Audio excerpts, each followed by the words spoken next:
So secondary data may be collected from the published source or unpublished source.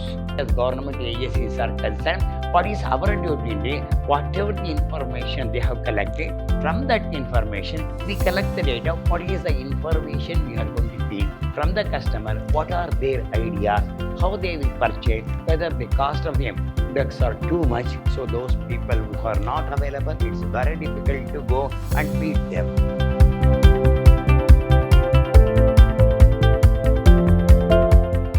Hello, my dear student. I am Dr. B. S. Subramanya, called by name Dr. BSS, Professor in Commerce and Management, Vidhyaashram First Aid College, a Temple of Excellence, MYSURU. Today, in this session, I am going to hand Statistics for Business Decision in favor of B.Ba, third semester, Unit 1, Session 2, in favor of Introduction to Statistics. We'll move on now. Methods and sources of data collection. So we are talking about the data. There are two types of data. One is called primary data, another is called secondary data. Before going to what's called primary data and secondary data, I'm going to explain what do you mean by data.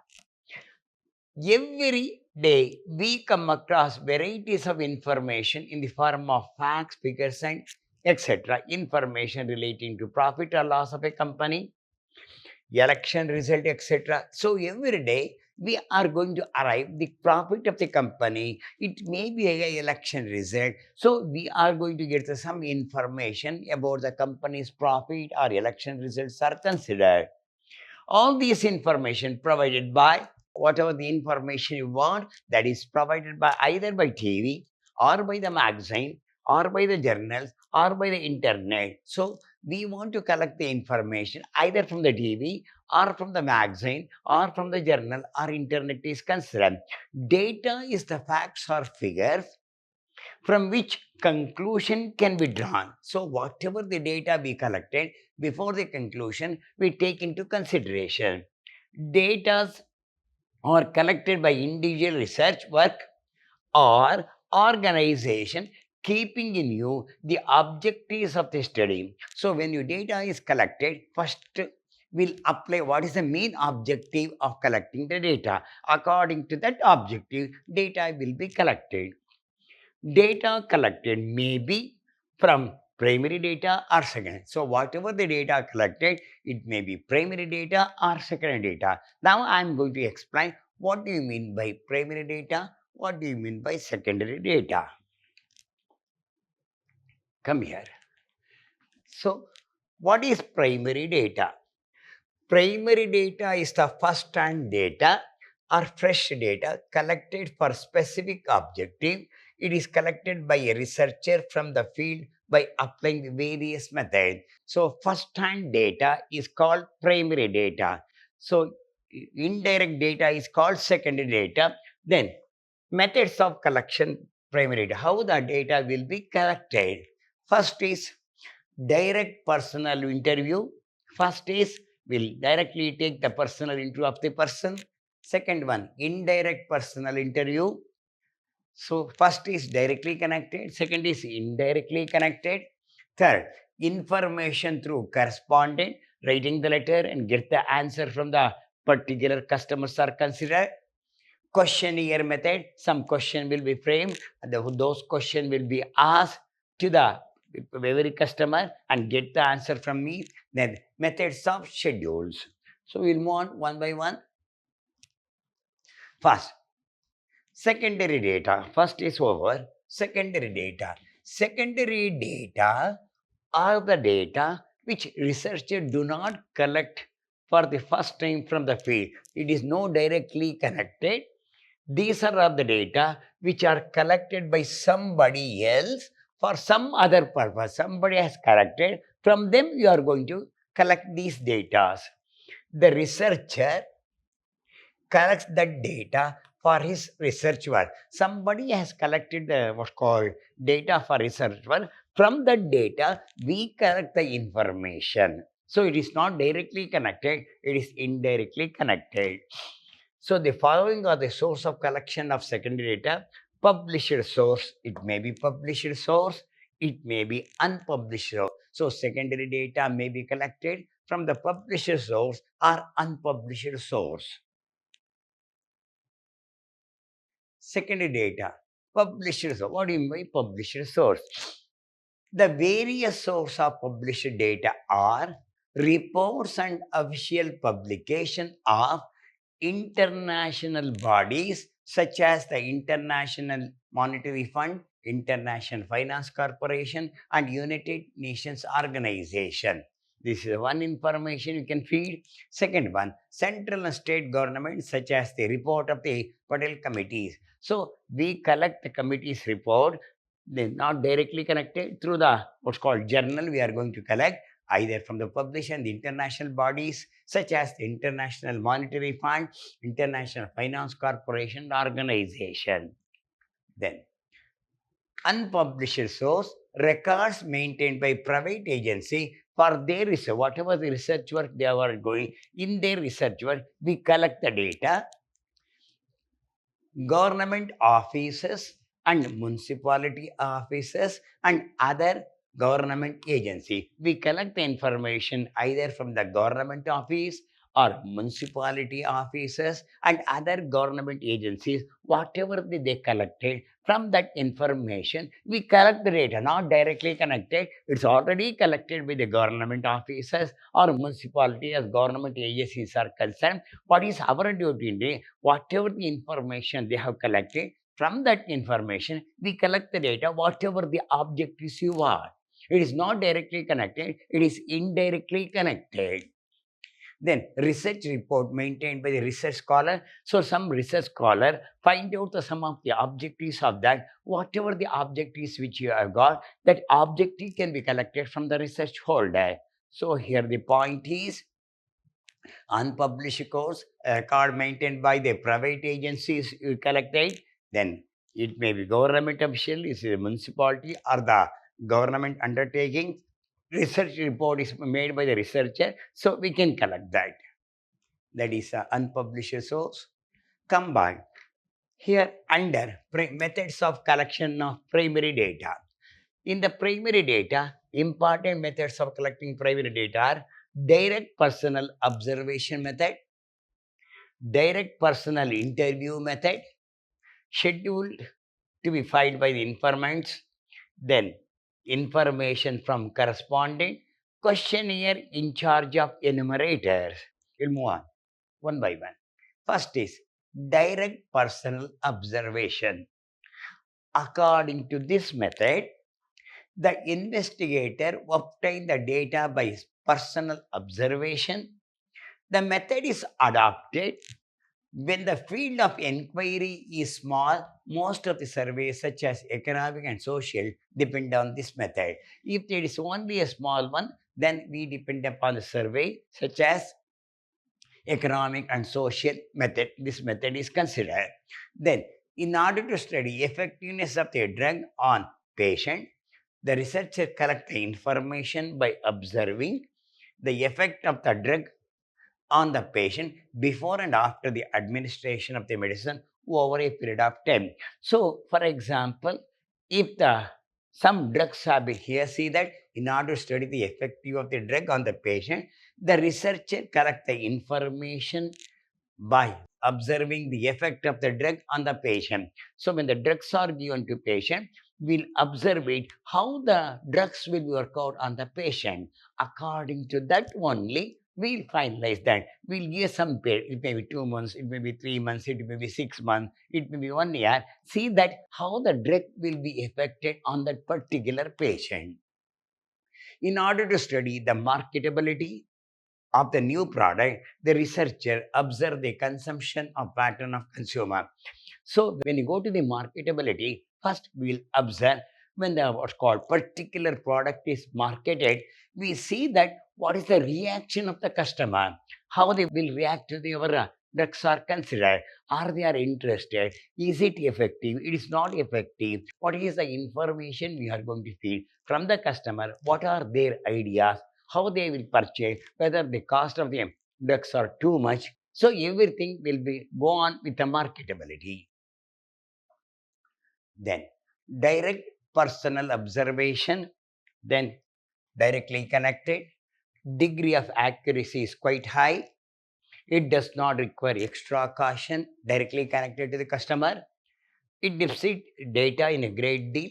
It gives a detailed data. This method is suitable for investigation where secondary data is not available. When the secondary data is not available, better to go this data, primary data. Then demerits. Collection of data require a lot of time. It takes more consumption of time. It requires a lot of finance. More funds are required. In some inquiry, it is not possible to collect the primary data. Sometimes you are not in a position to collect the primary data. Sometimes we will go to the personal interview. That particular person is not available. Studies, we have to face something down.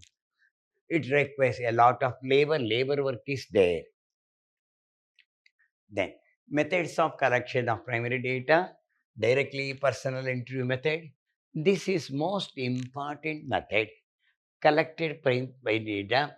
Under this method, the investigator or researcher interacts with the respondent to get the necessary information required for research. So, we have directly contact with the research user. This method is generally used in study of socio-economic related problem. The interaction may be face to face or it may be through teleconversion. Usually, market survey opinion polls are executed by this method. So, there is directly connected. So, we'll take the opinion of the customer through phone, telegram, something, whatever the idea, internet, conversation between the customer and the particular owner, whether the particular idea is available or not.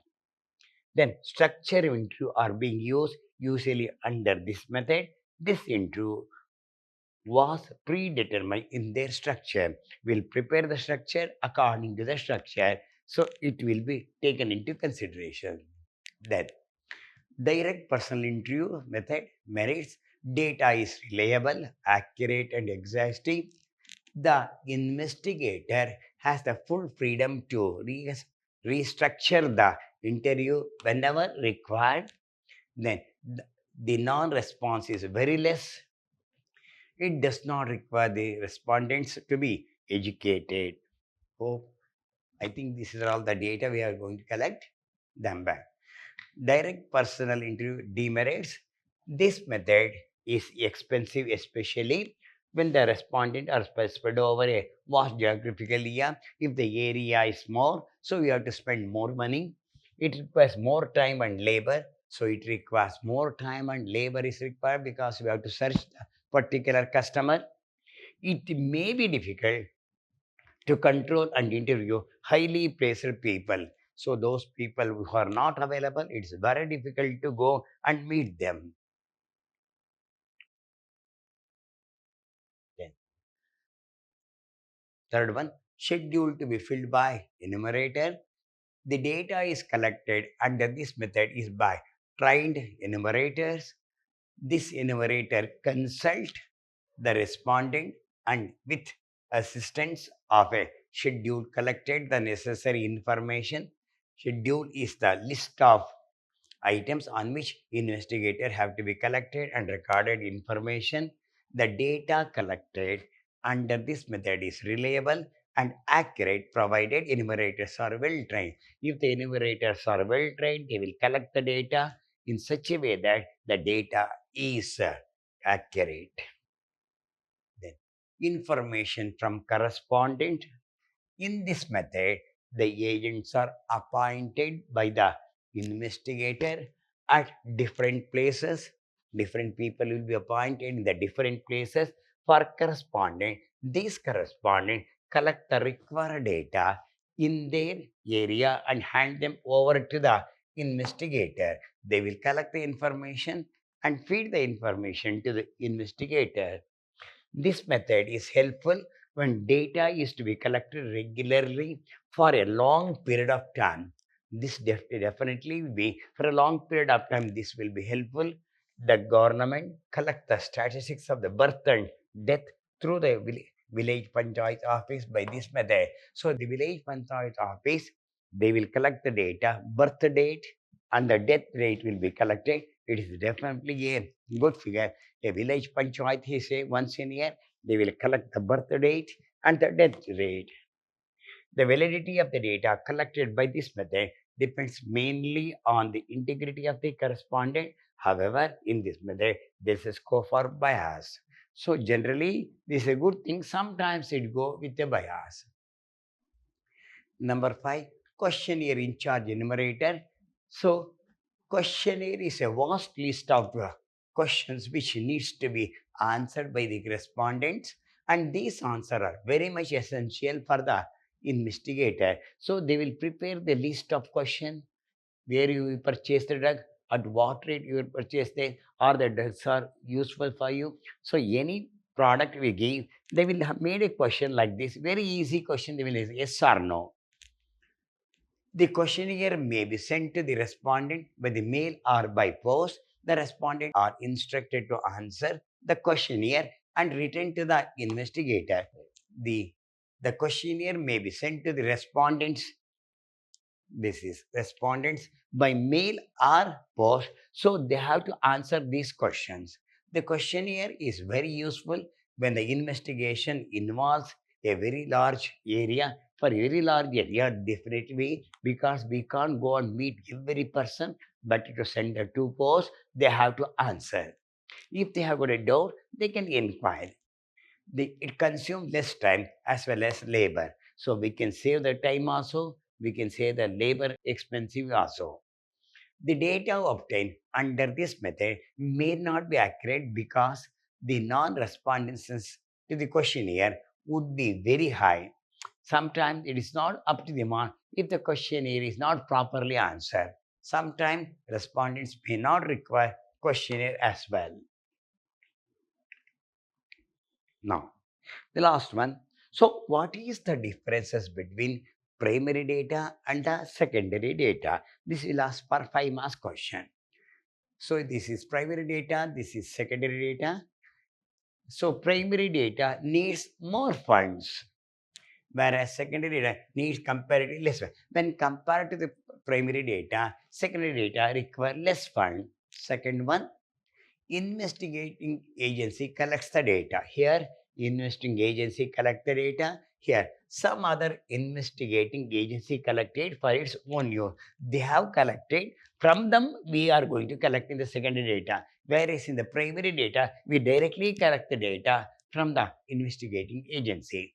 Number 3, require larger time for collection. It requires larger time for collection, require less time for collection. More reliable, it is less reliable. So primary data is more reliable, whereas secondary data is less reliable. Require elaborate organization. Here it does not require the more organization, no need of any organization setup. Last one, no extra precautions are required. Here in secondary data, more precautions are required, more attentions are required. What's the difference, sir? It requires more funds, it requires less fund. Investing agent collect the data directly. Here somebody collected, from them we collect the data. It requires larger time for collection, it requires less time for collection. It is more reliable, it is less reliable, it requires elaborate organization, no need of any organization is required. Last one, no extra precautions are required. Here in secondary data, extra precautions are required. This is a definite question, common question they will ask from the public examination. So better to go this one, difference like this, primary data and secondary data. So I've explained what is primary data, what is secondary data, what are the objectives of primary data, what are the objectives of secondary data, difference between primary data and the secondary data. So 10 marks question will be asking from the examination point to, they may ask you that explain the primary data and the secondary data and bring out the difference between primary data and the secondary data. I have explained detailedly and I bring out the difference between primary data and the secondary data. Hope you understand. We'll meet in the next session with another detail of this tabulation. So in the next year, we are going to solve the problem in the tabulation, the next session. Till then, goodbye. Meet in the next session.